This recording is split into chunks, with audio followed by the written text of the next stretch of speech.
Are you rolling? Okay. Hello everyone! Welcome to this cringy video. Today I'll be telling you on what was food like on the westward expansion. Well, it was not as different, but it wasn't similar. Some was the same, but most was different. So let me explain to you on what it was. Please enjoy. Alright. Who was there to help with the food on the Oregon Trail? Pioneers obviously cooked. Well, it was mainly the women and girls, so yeah. If there was a man who didn't have a wife or a spouse, he would cook. Girls would usually cook with their mothers, and the boys would learn with their fathers. What about the stereotypical country guitar player? There were also animals. Sometimes the animals pulled the wagons to help the pioneers to get their food. Cows or oxen. Some helped kill their food, like the dogs, like me, and some were the food. That's like every other animal. That's gross. But I like eating poop, so, you know. What did they eat and drink? There were a lot of food choices on the trail. Some of these delicious food choices were bacon. Yum. I'm sorry, Joseph, about Bob, but he was just too delicious. Cornmeal cakes. Delicious. Pancakes. How organic. Hardtack. It's technically just a biscuit. Sometimes with bean, meat, or gravy. Delicious. Sometimes they even ate wild berries, fresh meat, fish. It's good for your remembering the fish, kids. Don't forget that. And cold leftovers.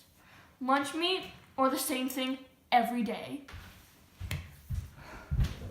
But what about the handy snacks? Come on, people. Get your food choices right. So I know this isn't technically food, but it's important for your survival or else you'd also be dead. So the pioneers had water and coffee. Is that black coffee? Alright, dang it. So if the water was bad, like if there was cow manure in it, no one would drink it at all. That the kids ended up drinking coffee.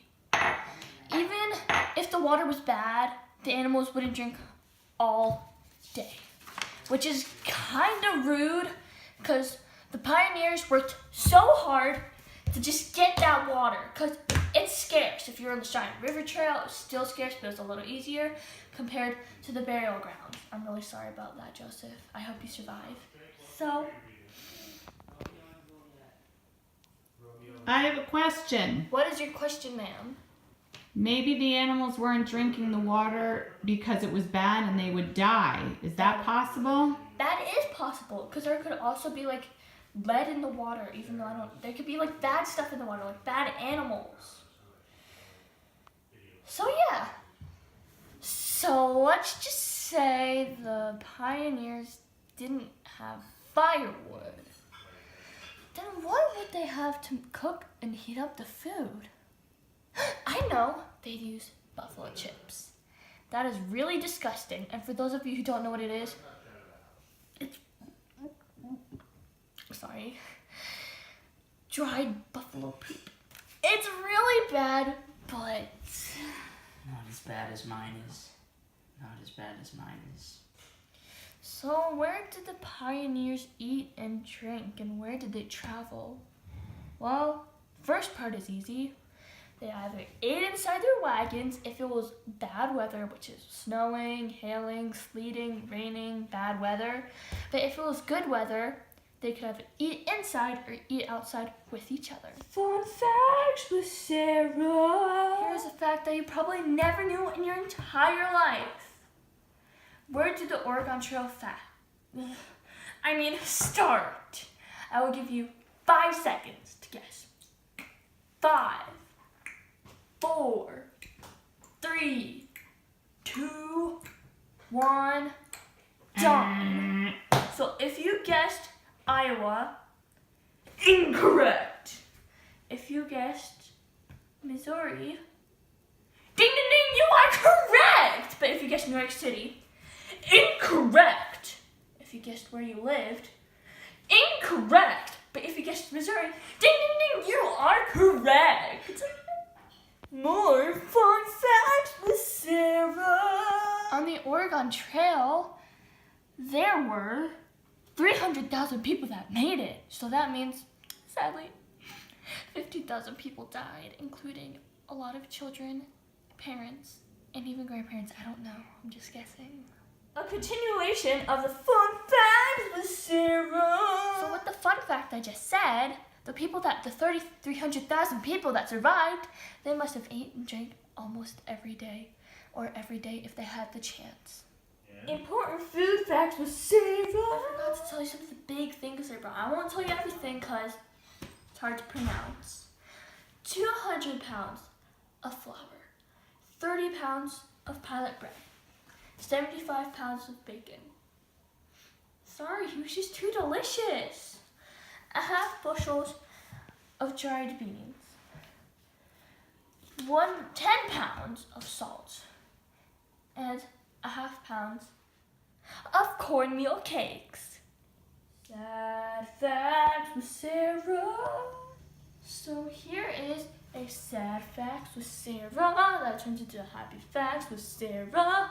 That could be a sad facts with Sarah, but for the people, it ended up being happy facts with Sarah. Wow, that was a lot to say.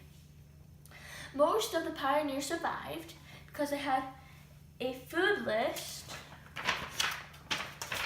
on what to bring. They also added to the list, making sure that they hunted and traded. One of the animals' biggest problems was starving to death. But after the animals died... Wait, why did they die? They died because they didn't have enough hay or food to eat. Along the way? Yes, you are correct. How are you so smart? I don't know.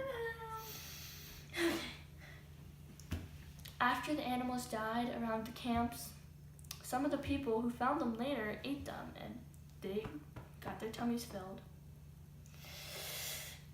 The pioneers didn't really go to camp without finding any dead animals. And that's all for the facts with Sarah. Now this is day 2. When did the pioneers eat and drink?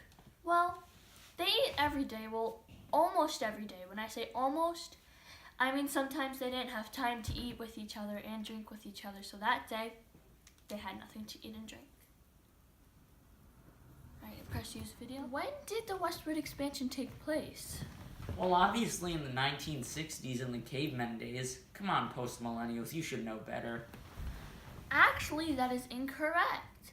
It started between 1841 and 1869.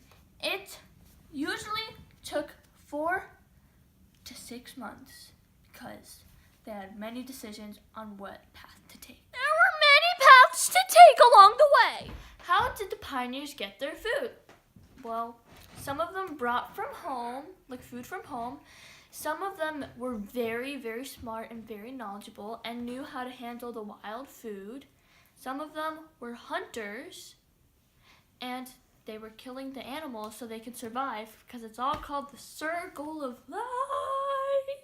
We now take it to Ruby to tell us on how the pioneers cooked their food. Please enjoy. Some people actually brought their stoves with them so they could cook their food on the stove. But some things they made cornmeal by husking the corn, boiling it on the cob, or rubbing off the kernel to make hominy. That's dried kernel. Kernel got dried and ground it into stuff for cornbread cakes and muffins and pancakes. The pioneers tried to take food that wouldn't spoil along the way. They preferred foods in jars or crocks, things where you hold your food, shaped like a sphere, and not canned or pickled food. But they did have a lot of pickled food too. Usually they experienced a surplus of wild food. Right now I'm trying to eat a cookie that my mommy's holding for me because they're very delicious. Thanks for listening to Information of Food with Ruby. Now I'll eat my biscuit. Bye. We now have some news with my very own mother. Hello, and thank you for listening. Today I'm going to tell you a sentence about how the pioneers were able to put their food into things to eat. They brought bowls. They cooked with frying pans, pots, and utensils. It's kind of like how we cook our food today. We now take it to Ruby for the ending piece of this news report. I'm going to sing to you guys about why the food and water was important for the Oregon Trail. Food is important for the Oregon Trail because if there was no food or anything to drink, the pioneers would be dead in 4 to 6 weeks. Food and water is probably the most important thing for them to bring on the trail. If you were not smart and didn't bring food and water, you would die very quickly. Well, that's important, and I said it twice. It's nice to have food and water. That's it. That's all I need to tell you. Thanks for learning all this stuff about the Oregon Trail today. Okay,